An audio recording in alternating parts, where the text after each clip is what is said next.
Muhammad Soleh. Salsa Dwi Agustiana. Hadir, Pak.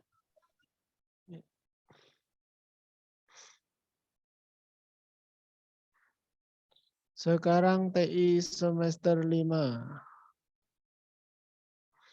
Tanggal 11. Abdallah Hudzaifi. Hadir, Pak. Atta Esa. Hadir, Pak. Doni Wahyudi. Hadir, Pak. Fadli Marcelo.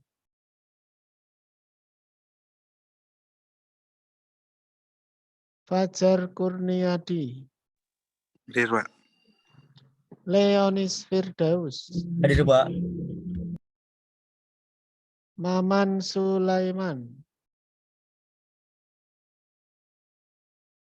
Raka Fadila. Raka Fadila. Belum. Reza Nur Arifin. Hadir, Pak. Ridwan Prasetya. Hadir. Rifki Setiawan.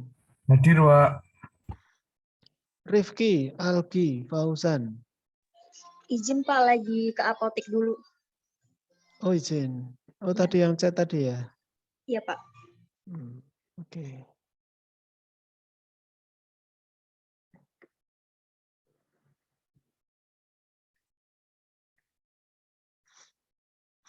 Singgih Prastio.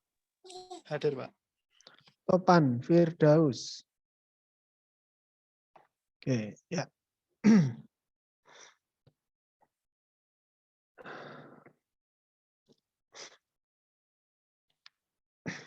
Baik, rekan-rekan kita mulai ya. Jadi hari ini nanti materinya kita akan membahas tentang evolusi komputer. Jadi masih belum masuk di hardware komputer ya. Kita kita pelajari dulu tentang sejarah komputer atau evolusi komputer mulai dari awal ditemukannya sampai komputer saat ini. Yang di situ nanti dibagi ke dalam beberapa generasi.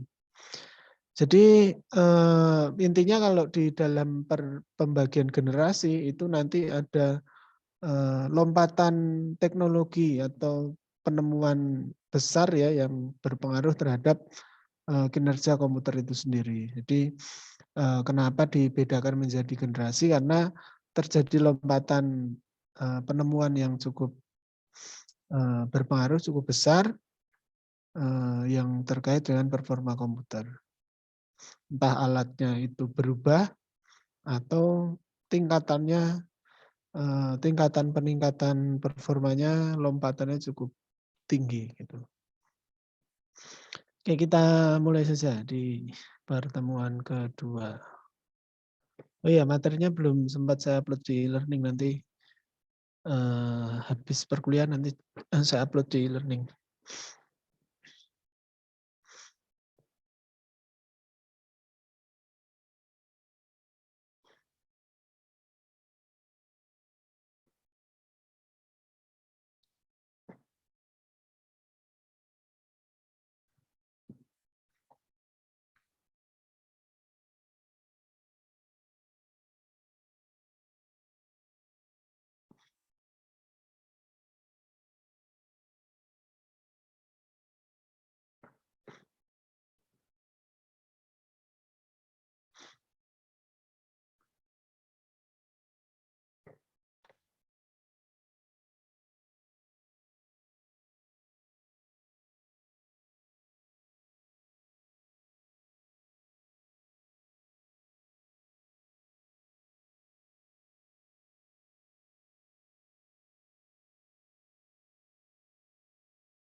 Sudah tampil? Udah, Bang. Oke.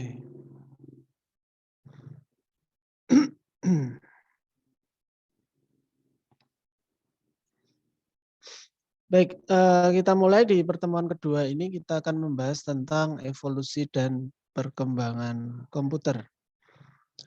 Baik, komputer itu telah mengalami metamorfosis ya, baik dari arsitektur, kemudian fungsi yang sangat pesat, yang dipicu oleh persaingan industri dan inovasi. Jadi kalau kita menengok ke belakang ya secara historis itu munculnya inovasi atau peningkatan dari sisi teknologi, performa dan lain-lain itu tidak lepas juga dengan adanya persaingan di industri. Yang kita tahu ya pemain-pemain besar di bidang komputer itu pasti selalu berlomba-lomba ya agar tidak sampai tertinggal terlalu jauh. Contohnya yang paling kelihatan mungkin yang di pasar ya, di pasaran itu di sisi persaingan industri antara AMD dengan Intel. Nah, itu untuk teknologi prosesor. Kemudian yang di VGA juga ada yang persaingan yang cukup sengit ya. Itu juga ada. Biasanya itu yang memunculkan adanya inovasi. Jadi saling mengembangkan teknologi yang mempunyai peningkatan-peningkatan di Intel peningkatannya apa, kemudian di AMD peningkatannya apa yang ditawarkan ke konsumen sehingga konsumen itu bisa melihat dari sisi spesifikasinya mana yang kira-kira sesuai dengan kebutuhannya masing-masing. Jadi kalau kita lihat di perkembangan prosesor sendiri kan pemainnya yang dari dulu dua itu ya, AMD dan Intel. Tapi di beberapa tahun ke belakang itu sudah nggak hanya AMD dengan Intel, tapi ada juga prosesor ARM yang biasa dipakai untuk perangkat-perangkat IoT itu sekarang mulai sangat banyak digunakan saat ini. Kemudian mungkin Intel ya yang cenderung menurun karena kalau kita lihat dari sisi prosesor sendiri Intel itu dulu ibaratnya penguasa. Kemudian di beberapa tahun ini mungkin karena lemahnya inovasi dan kalau di Intel itu kan antara dia manufaktur dan juga patennya itu dijadiin satu, jadi nggak di pihak ketiga kan. Jadi kalau Intel itu secara fabrikasi juga di Intel sendiri. Nah kemudian muncul juga kan sekarang yang prosesor yang untuk HP, untuk smartphone, kemudian untuk perangkat-perangkat IoT itu ARM. Nah itu dari sisi arsitekturnya agak berbeda dengan Intel. Nanti kita akan bahas lebih detail di prosesor ya. Ini pengantar saja. Terjadinya persaingan industri itu pasti memunculkan inovasi. Nah saat ini Intel trennya sedang agak menurun. Contohnya Apple kan, kalau kita lihat di berita itu, Apple itu sekarang juga mengembangkan prosesor sendiri yang disebut sebagai prosesor M1 gitu. Tapi ya pasti namanya raja ya, rajanya prosesor Intel pasti nggak akan tinggal diam, pasti akan ada ini lagi lompatan lagi ya Pak untuk kembali bersaing dengan yang lain-lainnya. Gitu. Itu saya sedikit intermezzo ya untuk kaitan prosesor di saat ini. Kemudian ditemukannya teknologi pembangun sel komputer mulai dari tabung hampa, transistor, IC, kemudian SSI, MSI, LSI, VLSI menjadi pemicu berkembangnya komputer. Jadi lompatan-lompatan teknologi mulai dari awalnya itu menggunakan tabung hampa, kemudian mulai ditemukan transistor, kemudian transistor itu digabung ya atau dikompaikan menjadi satu dalam satu lintasan yang disebut sebagai IC atau integrated circuit.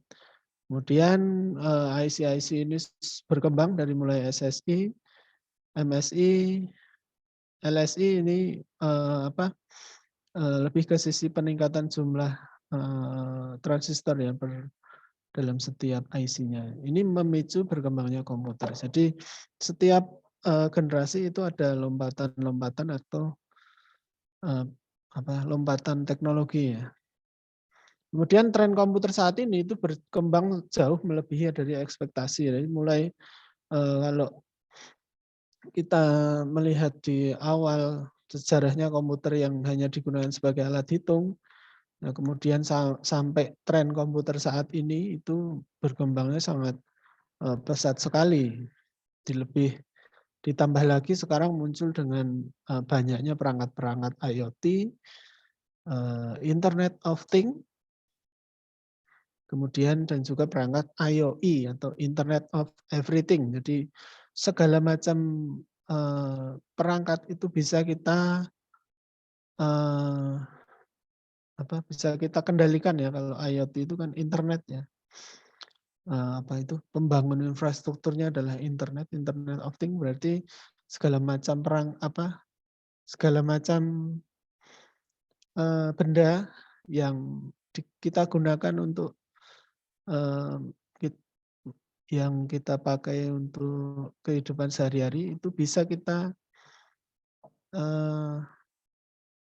kendalikan ya, atau bisa kita remote menggunakan internet. Nah itu ada Internet of Things dan Internet of Everything. Jadi kalau yang paling paling umum ya mungkin yang banyak sekarang ya smart home ya, mulai dari kunci pintu, kemudian CCTV atau IPTV, kemudian yang smart itu, yang bisa dikendalikan lewat internet. Nah kemudian kita akan melompat jauh ke belakang dulu, sebelum tahun 1940. Jadi sebelum tahun itu manusia masih menggunakan jari 10 untuk sebagai alat hitung. Kemudian ahli-ahli perniagaan dari Cina, Turki, Yunani menggunakan abakus atau sempoa. Jadi di tahun sempoa itu juga sudah mulai dikenal sebelum tahun 1940.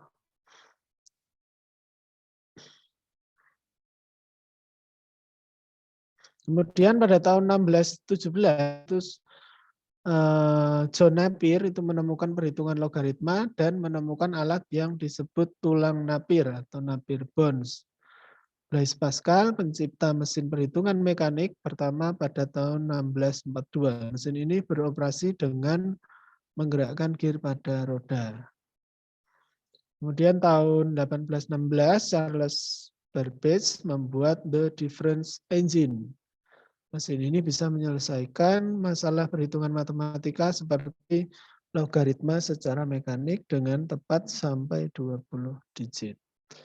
Ini ditemukan mulainya di tahun 1816. Nah kemudian tahun 1879 itu kita kenal bahwa Thomas Alva Edison itu melakukan publikasi tentang bola lampu pijar, incandescent electric light, yang diteruskan pada 1883 tentang ruang hampa atau Edison effect. Nah ini sebagai tonggak awal ya mulai muncul komputer dengan menggunakan tabung hampa. Nah awalnya adalah mulai dari ditemukannya bola lampu pijar yang itu membutuhkan ruang hampa. Kemudian Edison effect mempengaruhi penelitian lain yaitu Ambrose framing dengan membuat tabung hampa 2 elemen. atau yang disebut dengan dioda. Selanjutnya pada 1906 ditemukan dioda sebagai penguat atau switch.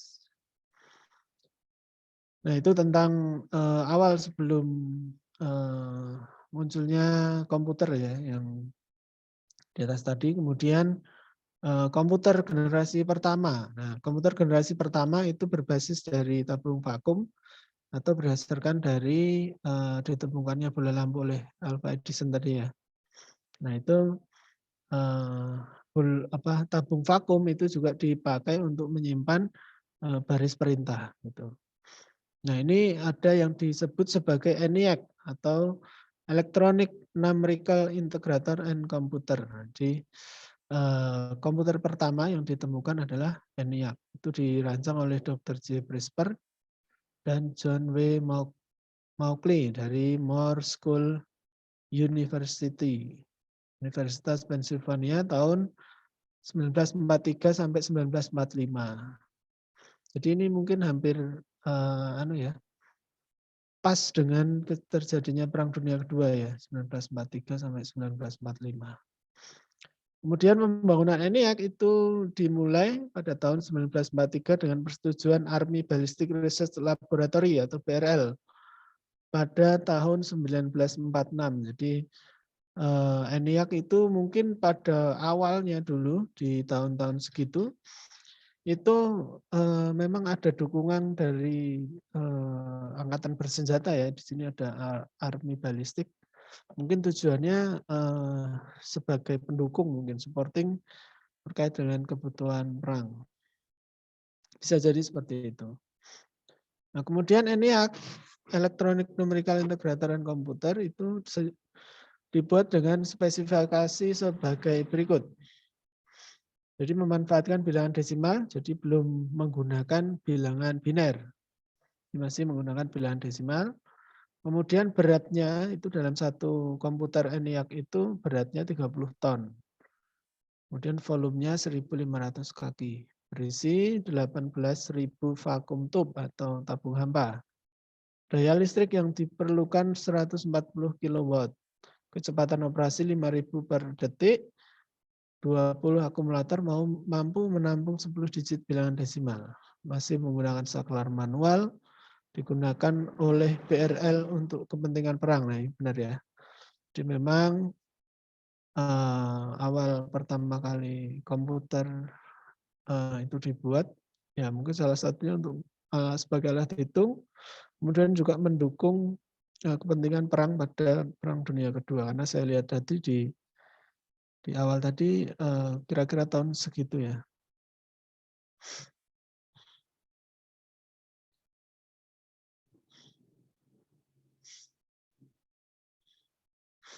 Nah, kemudian selanjutnya von Neumann machine.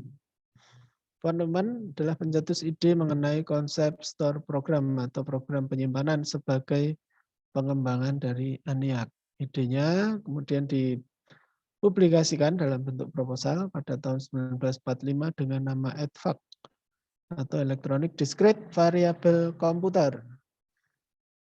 Kemudian tahun 1946, von Neumann mulai mendesain komputer baru dengan konsep program penyimpanan, di mana kemudian dikenal dengan sebutan IAS atau Computer of Institute for Advanced Study, dengan dikembangkan di Computer of Institute for Advanced Study. Ini ya, ini von Neumann machine.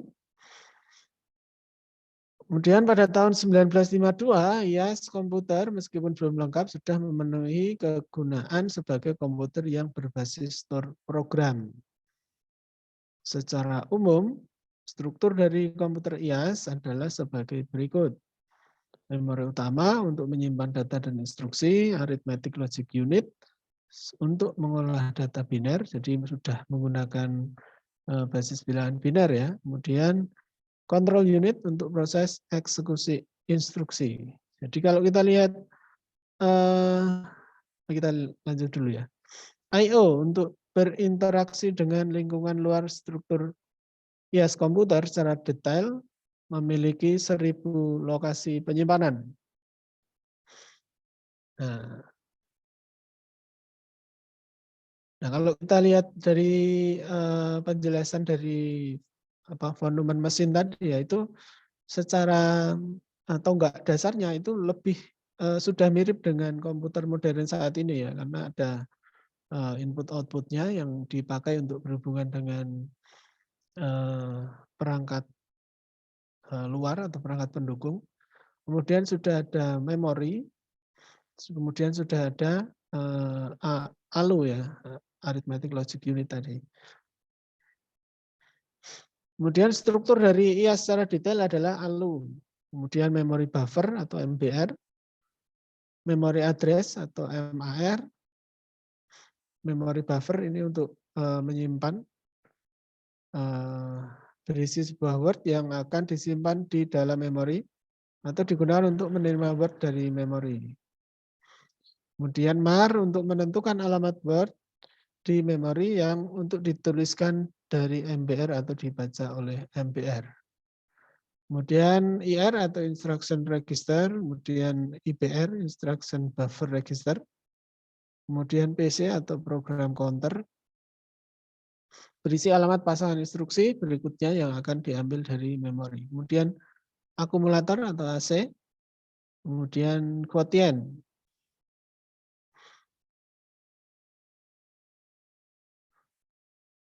Kemudian 40 bit yang paling berarti atau MSB disimpan dalam AC ini prinsip kerjanya ya. Kita lanjut dulu. Nah ini perintah-perintahnya ada unconditional branch atau perintah-perintah eksekusi percabangan, kemudian conditional branch, perintah eksekusi percabangan, ini yang unconditional yang tanpa syarat ya. Kemudian kalau yang conditional berarti dia menggunakan syarat tertentu. Kemudian ada arithmetic, kumpulan operasi, dibentuk oleh ALU, kemudian ada address modify, instruksi yang memungkinkan perubahan alamat saat dikomputasi sehingga memungkinkan fleksibilitas alamat yang tinggi pada program.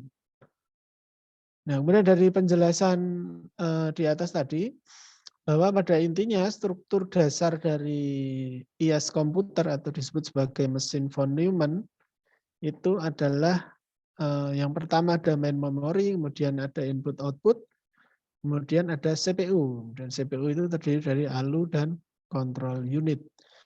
Jadi ini mungkin salah satu lompatan besarnya ya dalam penemuan struktur komputer, karena dari sisi perangkatnya itu sudah mirip seperti komputer modern saat ini. Gitu.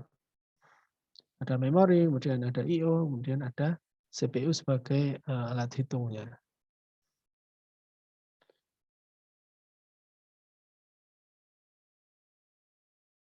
Kemudian komputer komersial komputer. Ini dimulai dari tahun 1950 ya, mulai muncul industri komputer. 1947 Eckert Mauchly mendirikan Eckert Mauchly Computer Corporation dengan produknya UNIVAC 1 atau Universal Automatic Computer sebagai tulang punggung perhitungan sensus di USA. Ini masih di generasi pertama ya. Kemudian UNIVAC 2 pada tahun 1950 dengan karakteristik lebih 9 kali lebih cepat dan memorinya lebih besar. 1950 muncul dua perusahaan yaitu Sperry dan IBM yang pada saat itu mendominasi pasar. Produk dari IBM adalah IBM seri 701 tahun 1953, IBM seri 702 tahun 1955. Jadi awal komputer ya, awal komputer komersial ternyata IBM itu sudah muncul sebagai perusahaan pembuat komputer di seri-seri generasi pertama. Nah, kemudian kalau kita cermati ya, atau kita rangkum tadi dari pembahasan di komputer generasi pertama, itu teknologi dasar yang digunakan itu adalah tabung hampa udara atau vacuum tube. Yang tadi ya muncul dari awal penemuan dari bola lampu pijar. Kalau bola lampu kan membutuhkan ruang hampa ya. Ini kalau Mungkin ada anime yang cukup seru ya, cukup bagus untuk ditonton. Bagaimana ada penemuan bola lampu pijar, mirip seperti bola lampu penemuannya ini Thomas Alva Edison. Itu dia membuat semacam tabung itu, kemudian udaranya di tabungnya dibikin ruang hampa ya, kemudian ada alat yang untuk menyalakan biar lampunya bisa nyala. Itu namanya animenya Dr. Stone. Nah, itu bagus, itu lucu. Kemudian program menggunakan bahasa mesin. Di komputer generasi pertama itu penggunaan bahasa yang dipakai itu adalah bahasa mesin. Bahasa mesin itu adalah bahasa bilangan biner ya. Jadi hanya ada digit 0 dan digit 1. Nah, mungkin kalau yang pertama kali, yang tadi ya, yang apa yang pertama tadi itu kan masih bilangan desimal ya. Kemudian yang selanjutnya mulai ketemu fenomen mesin itu baru menggunakan bahasa bilangan biner atau bahasa mesin. Kemudian menggunakan konsep store program, memori utama menggunakan magnetic core storage. Kemudian ukuran fisiknya besar, sampai berapa ton tadi. Kemudian daya listrik yang digunakan juga sangat besar. Ini masih menggunakan vacuum tube ya. Nah, kemudian komputer di generasi kedua itu perubahan mendasarnya adalah munculnya ditemukannya transistor. Nah, kemudian di mana transistor itu memiliki spesifikasi sebagai berikut: lebih kecil, lebih ringan, dayanya lebih rendah, kemudian solid state device, kemudian terbuat dari silikon. Transistor ditemukan 1947 di lab Bell oleh William Shockley. Jadi mungkin transistor ini ya di awal ditemukannya transistor ini yang merubah lompatan dari penggunaan vacuum tube tadi. Kemudian ditemukan transistor, itu terjadi lompatan penemuan yang sangat besar. Karena sampai saat ini transistor itu juga masih digunakan sebagai bahan utama dari prosesor. Nah, bahan yang dipakai sebagai pembuat transistor atau IC ya, itu adalah silikon. Jadi itu bahan semacam mineral ya, mineral di alam. Nah, itulah yang sebagai bahan utama untuk membuat prosesor atau sebagai bahan pembuat transistornya ya, terbuat dari silikon. Kalau kita searching silikon itu adalah mineral paling pintar di dunia. Nah, itu adalah silikon. Transistor ditemukan pada tahun 1947. Kemudian tadi ya, dari generasi pertama ke generasi kedua itu terjadi lompatan penemuan teknologi, yaitu transistor tadi. Nah, mungkin selain digunakan sebagai perangkat komputer kan digunakan juga di perangkat elektronik yang lain. Kemudian transistor itu kecepatannya prosesnya menjadi lebih tinggi. Kemudian kapasitas penyimpanan data dan instruksi lebih besar, menggunakan tingkat bahasa pemrograman tingkat tinggi. Kemudian terjadi pemisahan antara internal instruction dan external instruction. Kemudian komunikasi antara CPU dan I/O menggunakan teknik interupsi, jadi saling bergantian ya. Kemudian IBM seri 7000 seperti IBM 7090, IBM 7094, IBM 7092 ya. 70941 dan 2, kemudian DEC PDP-1, Digital Equipment Corporation atau DEC. Tahun 1957 meluncurkan komputer pertamanya yaitu PDP-1.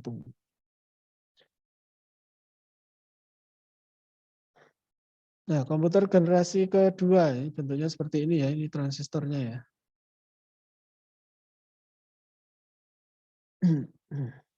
Nah, cirinya di generasi kedua itu teknologi adalah rangkaian transistor, kemudian menggunakan bahasa pemrograman Fortran, COBOL, ALGOL, itu bahasa pemrograman tingkat tinggi.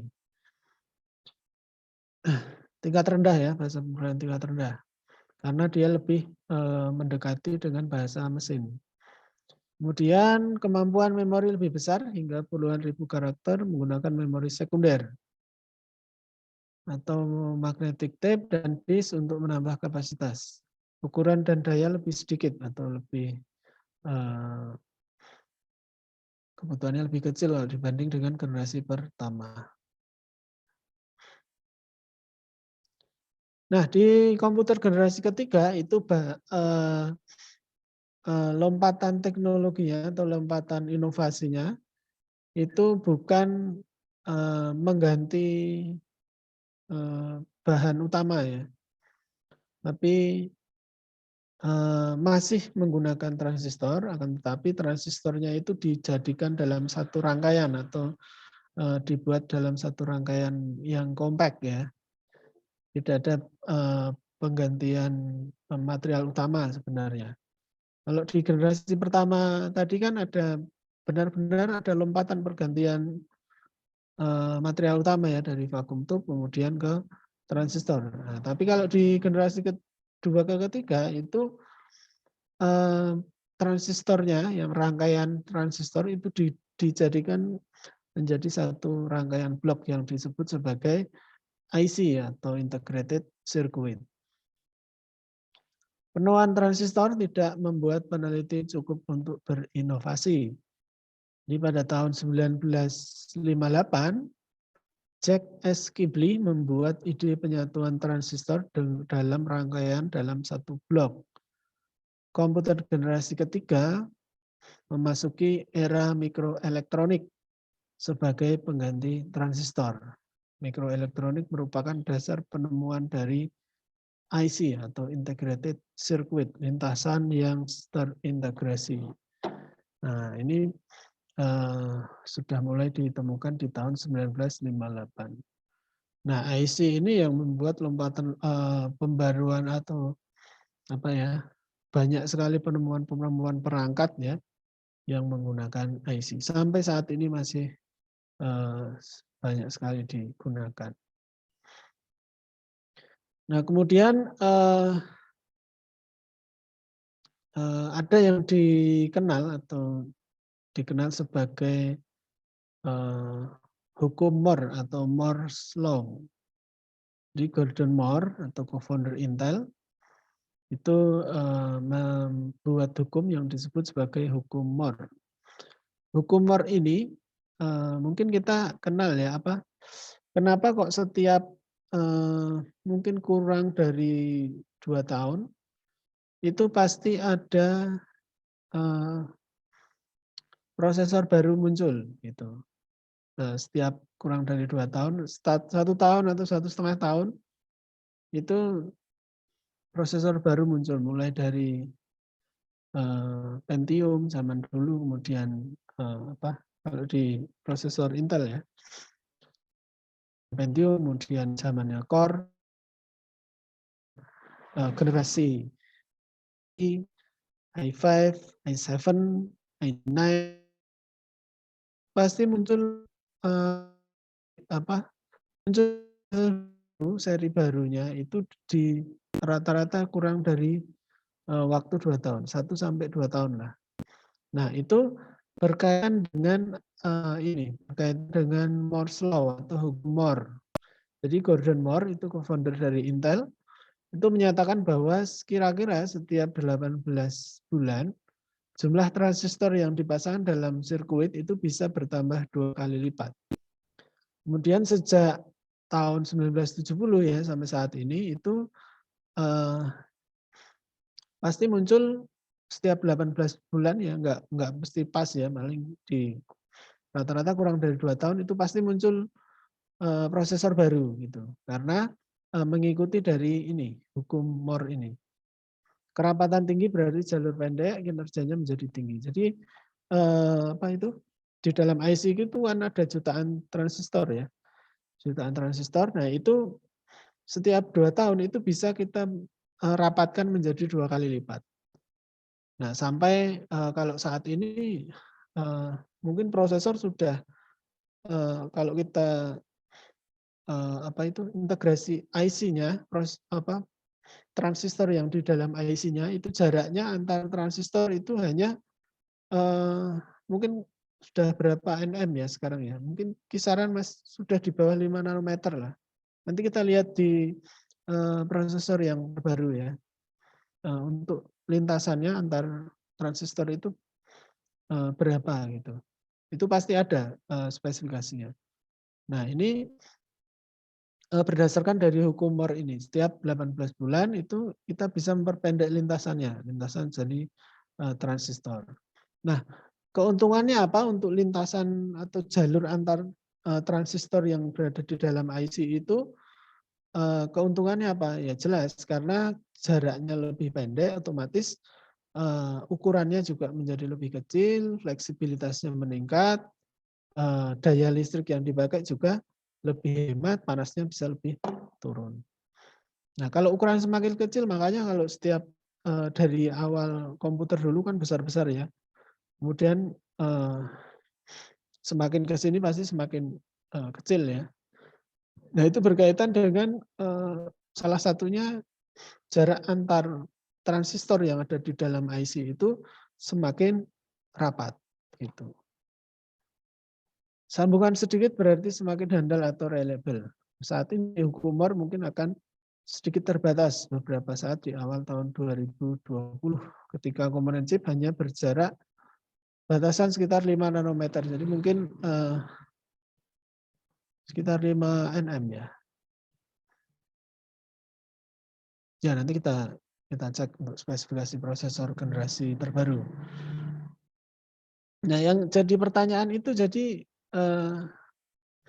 gini, kalau jadi pertanyaan mungkin pada saat nanti kerapatan transistor atau kerapatan IC ya, kerapatan antar transistor itu sudah 1 nanometer, nah itu mau jadi apa? Karena kan peningkatannya sudah nggak ada lagi kan, sudah hampir nol lah jaraknya. Itu kalau sudah nggak ada jarak, nantinya akan jadi apa gitu. Nah, itu yang mungkin akan jadi pertanyaan. Apakah nanti komponen untuk membuatnya itu akan ganti dari silikon ke mineral yang lain ya? Kita tunggu aja. Karena saat ini kan pas semakin rapat ya. Semakin rapat sampai jaraknya nol kan nggak mungkin karena antar lintasan itu nggak akan mungkin nol. Gitu. Ini di komputer generasi 3 ya. Nah, ini komponennya adalah IC. Ini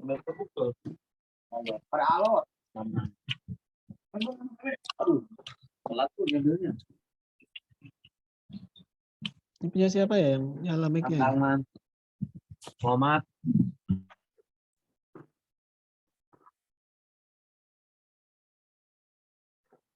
Oke, jadi tolong diperhatikan ya untuk mic-nya itu benar-benar diperhatikan karena pasti mengganggu rekan-rekan yang lain. Dan sampai menyala karena suaranya pasti kedengar jadi campur. Nah, kemudian komponen utama ya di komputer generasi ketiga itu adalah IC tadi ya, ada SSIC atau Small Scale Integrated Circuit. Kemudian memorinya semikonduktor, ya itu tadi ya bahannya silikon tadi ya. Silikon itu adalah mineral semikonduktor. Kemudian IC-nya yang digunakan small scale, kemudian medium scale. Jadi nanti bisa kita cek di jumlah transistor di setiap IC. Jadi antara SSIC kemudian MSIC itu perbedaannya adalah di jumlah transistor di setiap IC. Kemudian teknologi mikroelektrik sudah mulai terbentuk gate dan memori atau pakai flip-flop ya, rangkaian flip-flop. Kemudian 4 fungsi dasar itu data store, data processing, transfer, control. Nah itu di komputer generasi ketiga. Nah ciri utamanya di generasi ketiga adalah teknologinya IC, kemudian sistem operasi lebih bervariasi, outputnya terminal yang dapat menampilkan grafik atau gambar menggunakan memori sekunder, fitur multiprocessing, multiprogramming, fitur jaringan dapat berkomunikasi dengan komputer yang lain. Kemudian dayanya lebih hemat. Nah itu di komputer generasi ketiga. Di awal ditemukannya IC atau integrated circuit. Sampai di sini mungkin ada pertanyaan dulu. Kalau enggak kita break dulu ya, nanti kita kembali 8.20.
Tes. Sudah gabung lagi. Siap, Pak, siap. Dinyalakan videonya.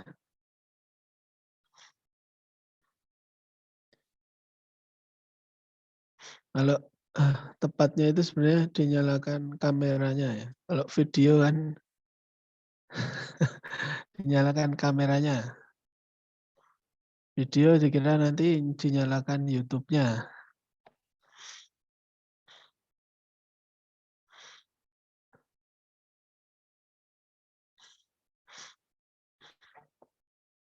Oh, Mas Soleh sudah ada. Hadir, Pak. Saya di kampus, Pak. Tadi kemana terlambat? Jalan ke kampusnya hujan, Pak. Jadi melipir-melipir ke pinggir jalan. Oh iya, ada yang belum presensi ya?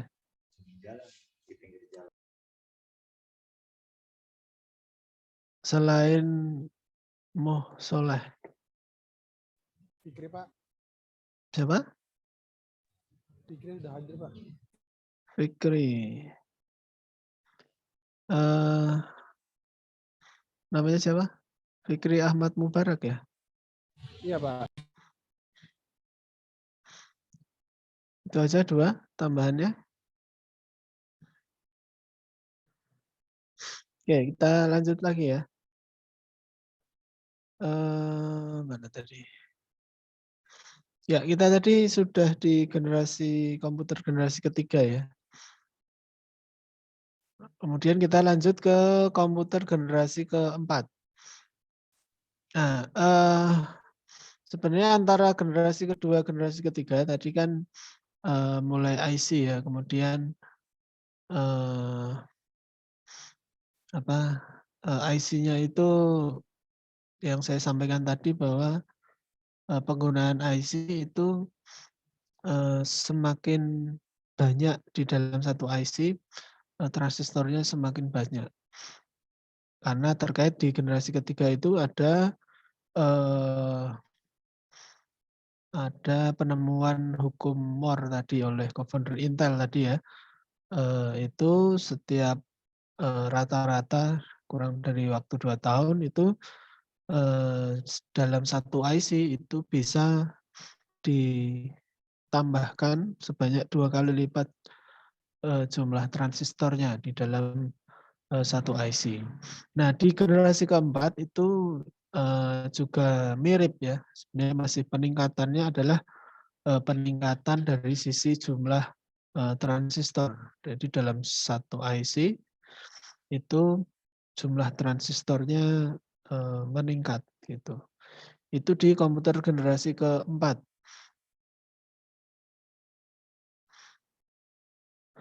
Nah, komputer generasi keempat pengembangannya adalah dari pengembangan teknologi IC berkaitan dengan peningkatan jumlah transistor. Jadi dari VLSI, very large ya berarti, itu 100.000 sampai 1 juta IC, atau 1 juta transistor dalam setiap IC-nya. Kemudian ULSI atau ultra large itu lebih dari 1 juta komponen atau lebih dari 1 juta transistor dalam satu chip IC-nya. Kemudian pergeseran dari komputer mainframe atau komputer besar ya, mainframe ke komputer mikro atau komputer pribadi atau PC ya, itu dimulai di generasi keempat.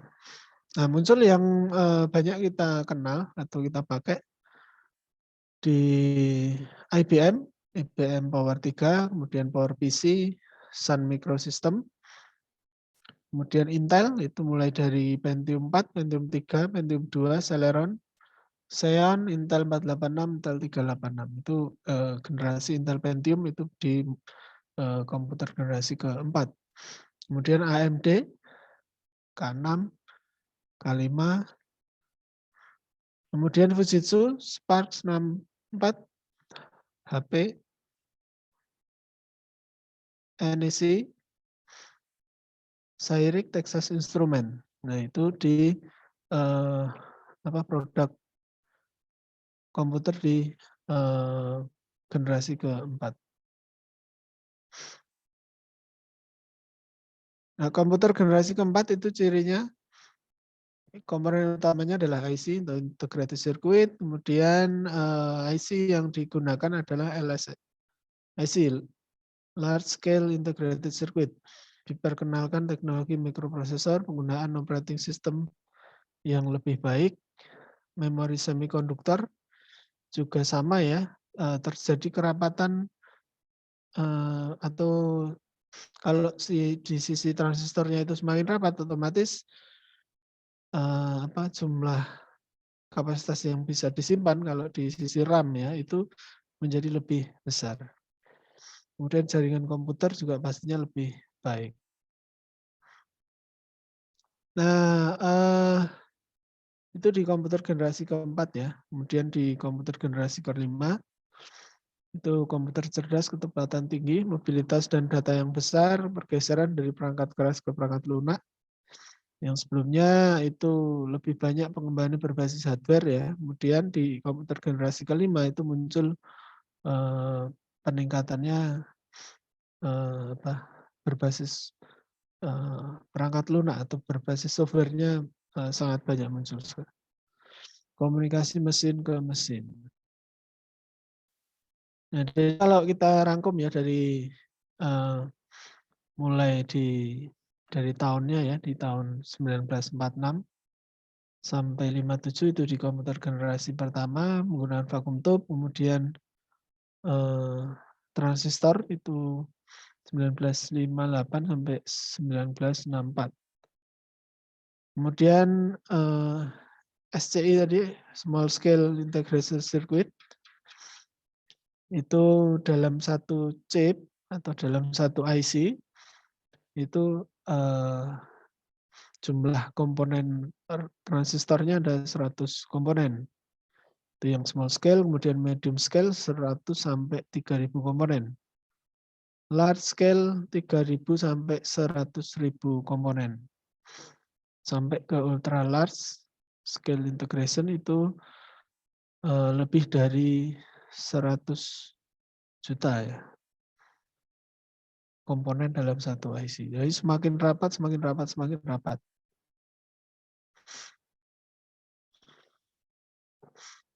Ini 1 million ya dalam satu transistor CPU. Kalau ini lebih ke apa ini? Komputer jenis-jenis komputer ya. Komputer, kemudian ini jenis memori semikonduktor.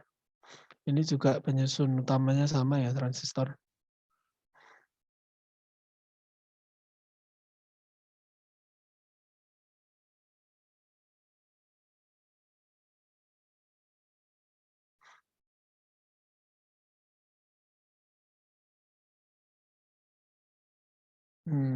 Ini sorry.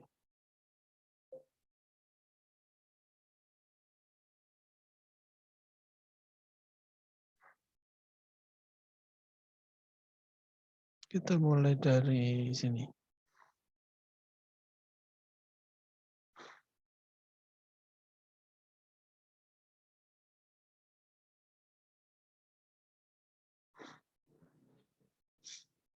Nah, nanti sebenarnya ini akan kita bahas di prosesor ya, tapi gambarnya kita mulai dari awal ini aja pembahasan dasarnya. Jadi peningkatan kinerja CPU yang ada saat ini itu harus diimbangi dengan kinerja dari memori, kemudian kinerja dari sistem busnya atau penghubung dari baik dari memori ke prosesor, kemudian prosesor ke I/O, kemudian dari I/O ke memori. Nah, itu sebenarnya enggak harus kompatibel ya kecepatannya. Nah, kalau kita lihat dari sini tadi ya, mana tadi yang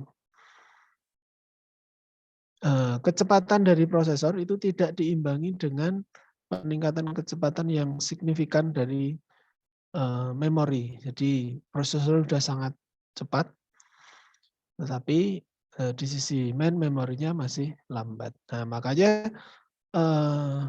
dibuatlah beberapa level atau level case ya. Ada case level 1, case level 2, kemudian case level 3. Nah, itu untuk mengimbangi dari kecepatan si prosesor dalam memproses instruksi.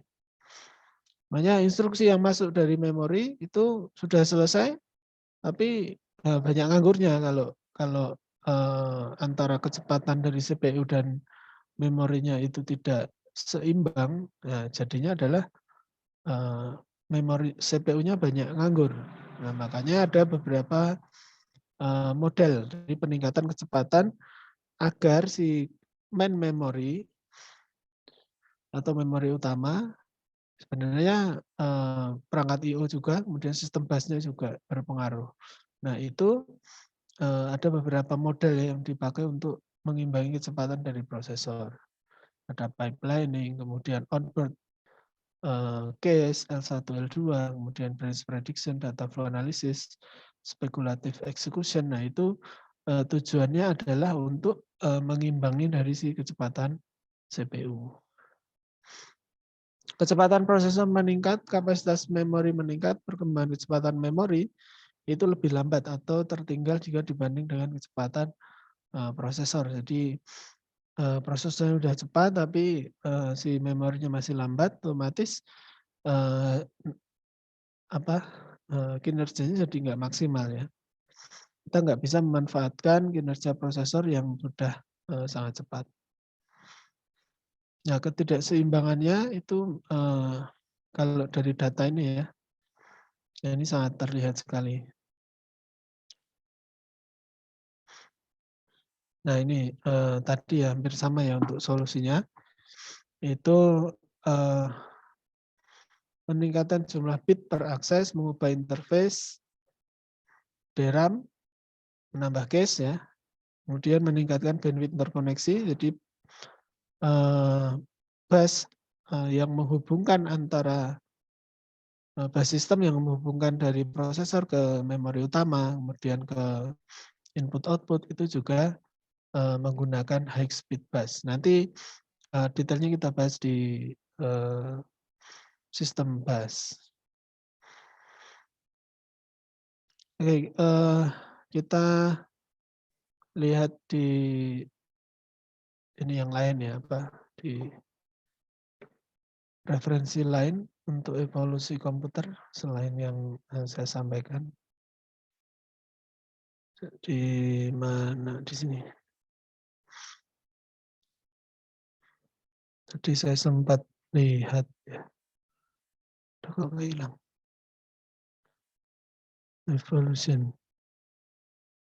Sorry.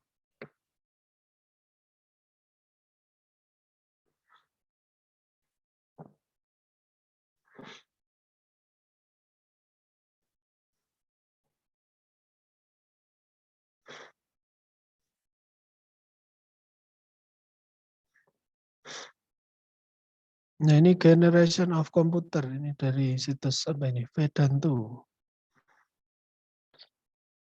Itu, nah ini juga ada dibagi ke dalam 5 generasi ya tadi ya, hampir sama. Dari first generation itu vacuum tube base menggunakan tabung vakum ya.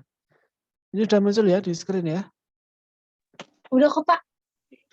Oke, mungkin di second generation itu sudah itu ada lompatan teknologi tadi ya, dari vacuum tube ke transistor base. Kemudian third generation integrated circuit base IC. Kemudian generasi keempat fourth generation itu microprocessor base. Kemudian di sini fifth generation. Generasi kelima itu artificial intelligence base. Jadi saat ini yang kita pakai komputer generasi kelima kalau dari sini ya di Vedantu ini sudah menerapkan yang kita kenal sebagai AI atau artificial intelligence. Ini kita apa itu? Kita review ya di masing-masing generasi harusnya sih hampir sama lah. The first generation of computer. The main electronic component used in the computers of the 1940 to 1950. Era where vacuum tube. Jadi ini vacuum tube ya. Kemudian the main memory storing unit were magnetic tapes and magnetic drum. Jadi memori store-nya itu menggunakan magnetik ya. Nah ini, the machine language was used as the programming language. Jadi bahasa pemrograman yang digunakan itu adalah bahasa mesin. Jadi masih menggunakan bahasa biner ya. Bahasa biner. Nah ini around 100 different vacuum tube. Contohnya Univac 1, ENIAC, IBM 701, IBM 650. Jadi di sini masih menggunakan vacuum tube di komputer generasi pertama. Di second generation of the computer, the main electronic component used in the computers era were transistor. Jadi menggunakan transistor. The main memory storing unit were magnetic tape or disk. Di hampir sama ya, masih menggunakan magnetic. The assembly language was used as the programming language. Di bahasa pemrograman yang di generasi pertama tadi masih menggunakan bahasa biner ya, bit 01. Kemudian di second generation itu menggunakan bahasa assembly. Kemudian di generasi ketiga, high level language.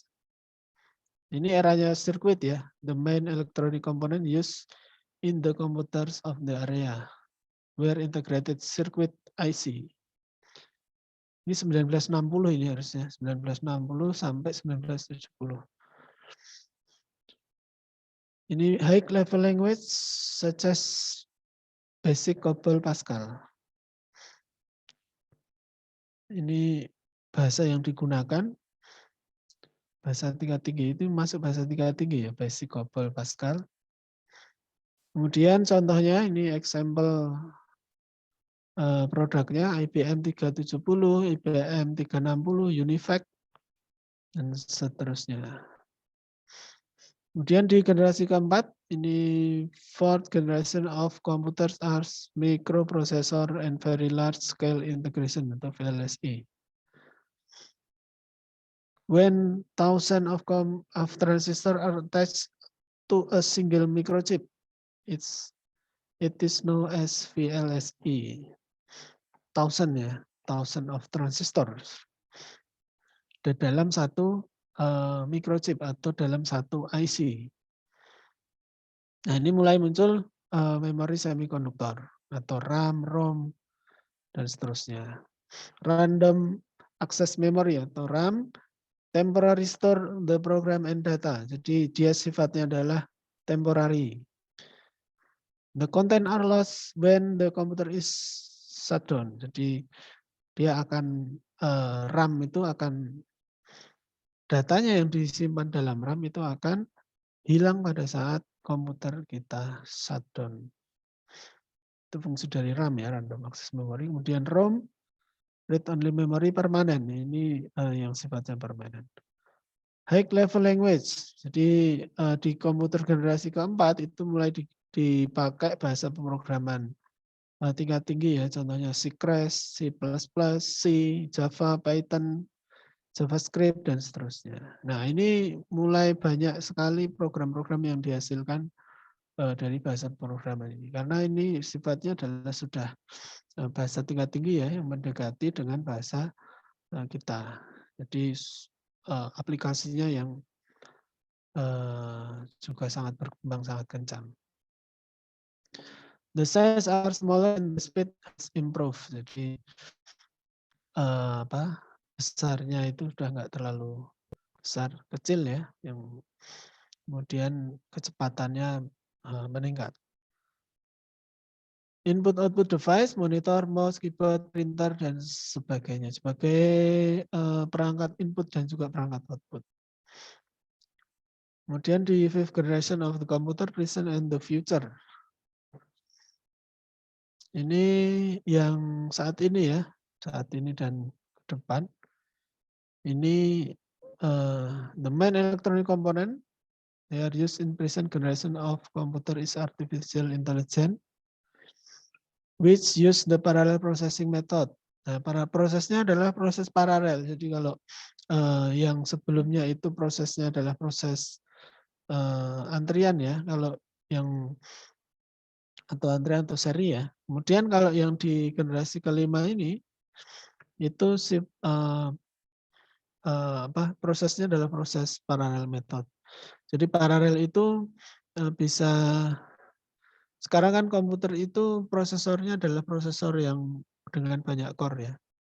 Kemudian banyak core, belum lagi selain multi-core adalah multi-thread. Nah itu yang dipakai untuk pemrosesan paralel. Nanti kita bahas untuk lebih detailnya di pembahasan tentang prosesor. Jadi ada proses paralel itu contohnya gimana ya menjelaskannya. Jadi instruksi yang masuk ke dalam prosesor itu kan dipecah ya menjadi beberapa core. Jadi kalau misalkan ada 4 core berarti dia bisa menangani 4 instruksi bersamaan. Itu jumlah core. Kemudian di dalam satu core itu ada namanya thread. Jadi misalkan dalam satu core itu 2 thread ya. Berarti kan 4 prosesor berarti ada 8 thread ya. 8 thread. Otomatis di proses antriannya dia menjadi lebih cepat. Itu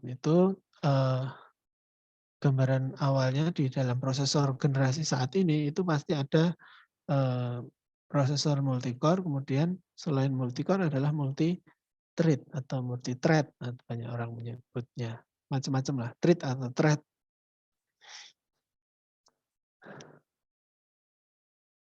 The fifth generation of computer understanding the natural human language.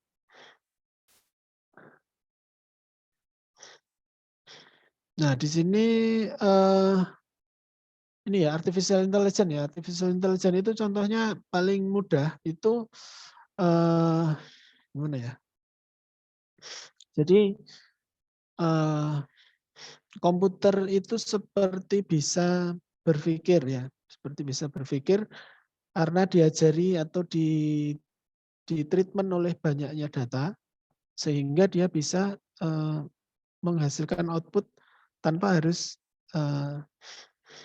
kita minta ya. Contohnya gini, yang paling mudah. Misalkan kita buka YouTube ya, YouTube kita biasa menonton YouTube, kemudian karena sering kita membuka YouTube, apa yang kita tonton, nah nanti si YouTube ini dia akan mereferensikan video-video yang mirip atau kisaran yang kita sukai lah. Jadi nggak akan di referensi itu nggak terlalu menyimpang terlalu jauh dengan apa yang kita sering buka gitu. Itu contoh fungsi dari artificial intelligence. Jadi dia bisa membaca ya, karena kita memberikan input ya, kita memberikan input berupa data-data video yang sering kita buka, kita buka. Nah kemudian si YouTube itu dengan machine learning atau deep learning-nya yang disebut sebagai artificial intelligence itu, dia nanti akan mereferensikan, oh kira-kira orang ini sukanya adalah video tentang ini gitu, tentang A atau tentang B gitu. Nah, dia akan mereferensikan itu. Sama juga dengan pada saat kita melakukan pembelian di online shop ya, ada Tokopedia dan seterusnya. Nah, rata-rata kita searching aja saat ini, kita searching sesuatu, kita pengen beli apa gitu. Tahu-tahu di online shop itu udah muncul, oh, orang ini lagi butuh ini, orang ini butuh ini. Nah, itu adalah salah satu penerapan dari itu tadi, artificial intelligence. Gitu. Ya, masih ada waktu 5 menit sebelum jam 9. Mungkin ada pertanyaan. Bisa di open mic atau chat. Oh iya, untuk tugas nanti saya infokan ya. Udah bikin grup ya? Di Mas, siapa kemarin? Mas Fajar. Mas Mana Mas Fajar, Fajar? Pak. Mana orangnya? Tadi beliau chat saya Pak, katanya jaringannya lagi bermasalah Pak. Mas Fajar. Oh. Ya nanti saya infokan kalau sudah ada tugas biar bisa dibuka di e-learning. Saya masih Baik, Pak. belum upload materi yang kemarin dan hari ini. Ya itu tadi ya gambaran-gambaran ya. Nah kemudian di sisi prosesor sendiri, kalau dari sisi arsitektur ya, dari sisi arsitektur itu kan kalau yang banyak kita kenal itu yang dikuasai Intel adalah arsitektur x86 ya. Atau x64 ya, x64 untuk arsitektur prosesor Intel. Nah kemudian saat ini juga yang banyak kita pakai di smartphone itu adalah arsitektur ARM. Jadi antara arsitektur prosesornya Intel yang x64 itu dengan arsitektur ARM itu berbeda. Ya nanti kita bahaslah di pertemuan prosesor.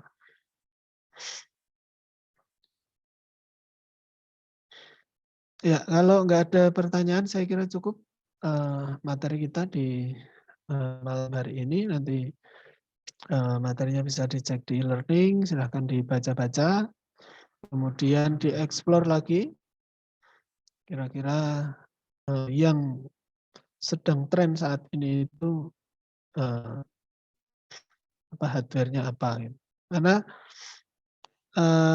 mungkin di beberapa tahun depan ya itu akan sangat dinamis, sangat berbeda ya.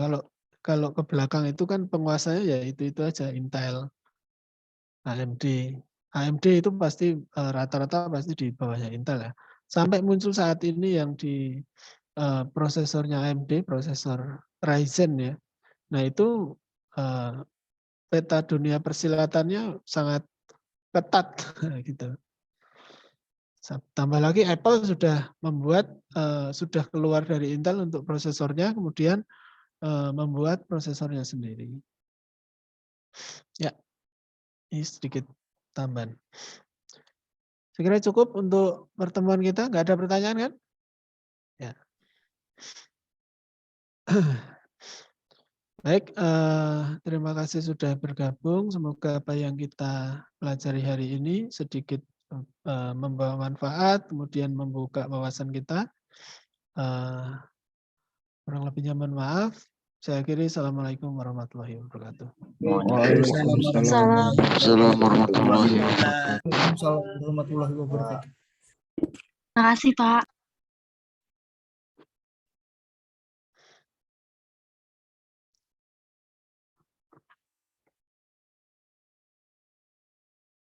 Man sate, siapa ini? Nah, iyalah.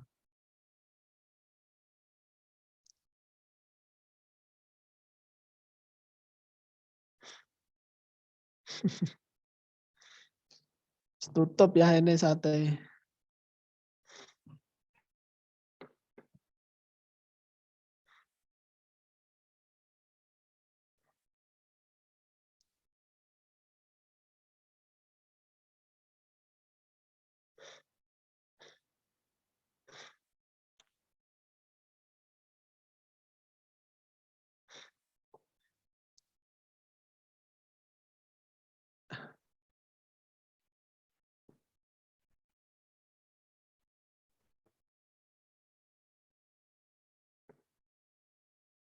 Ajari anak-anak Indonesia.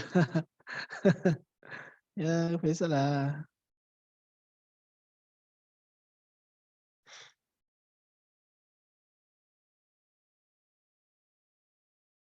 Switch katalis 2960, 7 unit, mini PC 5 unit, notebook. Wah, ini udah banyak sistem router. 29, kuasa. Wih, ini yang pengen belajar jaringan itu ada perangkat-perangkat banyak itu. Kuasa itu untuk firewall. Kemudian katalis ini juga lumayan banyak itu. 7 unit bisa dimainkan.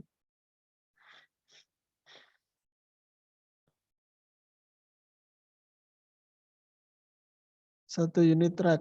Servernya nggak ada ya? Harusnya ada servernya itu. Kalau ada server kan bisa di virtual.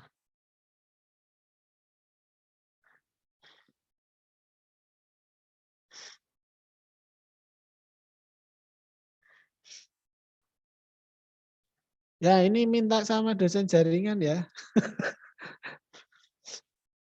Minta sama dosen jaringan buat ngajarin itu banyak perangkat tuh bisa dipakai itu.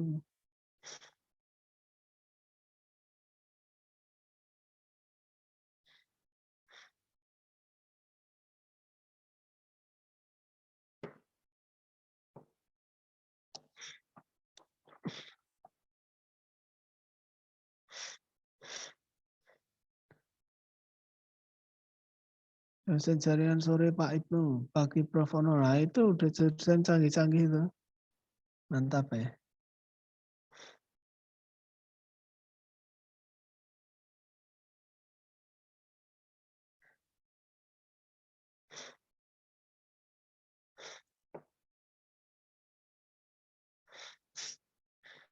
Ini yang jaringan banyak, ini ada Mas Doni, ada Mas Rifki, Mas Esa, Mas Singge, itu ahli-ahli semua. Mas Ridwan, mantap ini. Ini ahli-ahli ini. Mas Mama, nah itu udah lengkap. Duet maut.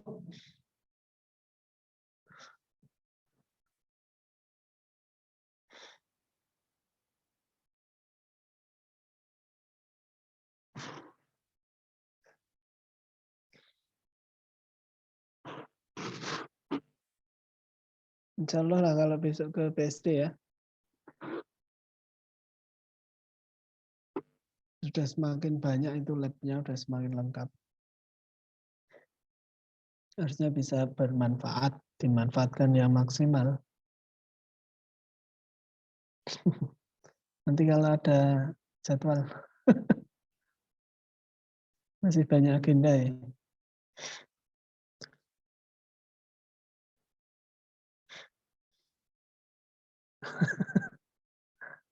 Aneh-aneh lagi.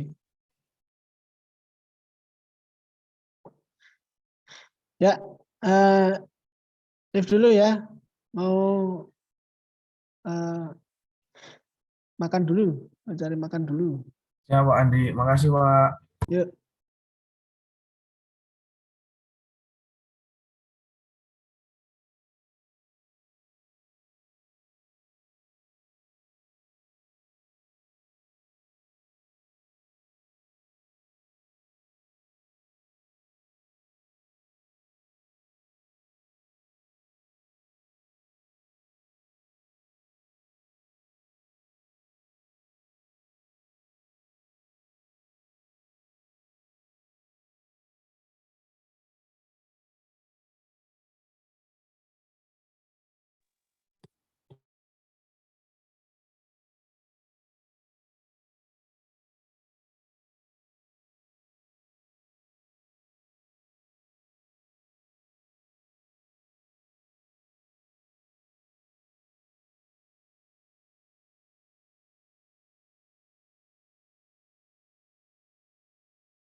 Ini yang lain pada tidur ya? Enggak, Bang. Oh, belum pulang tuh. Listen aja, listen. Hmm.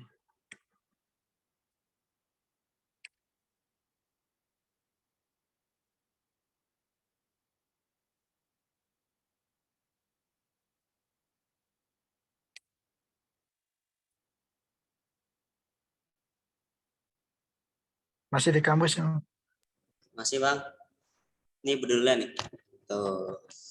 Oh.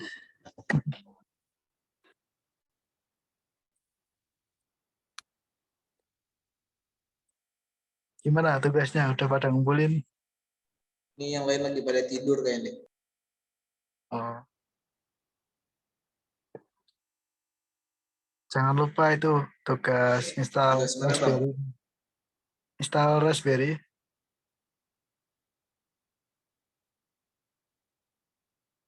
Yang itu suruh install Raspberry Pi. Ini belum, Bang. Raspberry belum diinstal. Besok kayaknya. Tugasnya terakhir besok kayak boleh. Besok ya?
Tidur, Kak.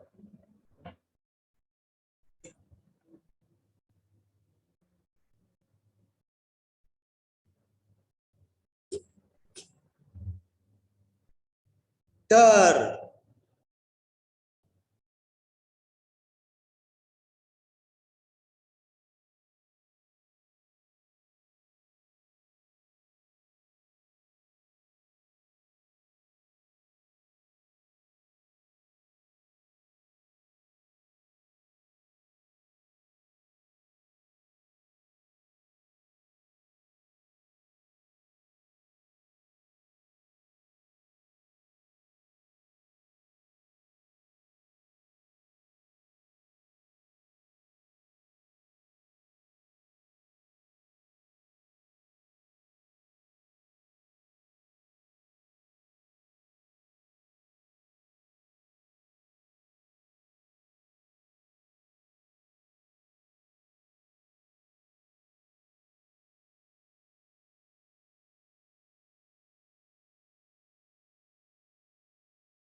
Cuk.